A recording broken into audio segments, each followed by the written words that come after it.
ગુજરાતમાં દારૂબંધી માત્ર કાગળ પર હોય તેવું લાગી રહ્યું છે, કારણ કે રોજબરોજ પોલીસ સાથે લાખો રૂપિયાનો વિદેશી દારૂ ઝડપાઈ રહ્યો છે। આવા જ એક કિસ્સામાં દિયોદર પોલીસે ગુરુવારે વહેલી સવારે બાતમીના આધારે નવાપુરા નજીક વોચ ગોઠવીને રાજસ્થાનથી ગુજરાતમાં ગેરકાયદેસર રીતે દારૂ ભરીને આવતી એક ક્રેટા ગાડીને ઝડપી પાડી હતી। દિયોદર પીઆઈ વીજી પ્રજાપતિ અને તેમના પોલીસ સ્ટાફના માણસો પેટ્રોલિંગમાં હતા।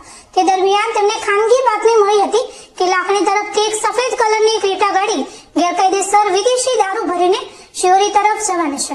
આ બાતમીના આધારે પોલીસે દિયોદરના નવાપુરા પાસે તુરંત જ વોચ ગોઠવી હતી અને શંકાસ્પદ ગાડીને પકડી લીધી હતી।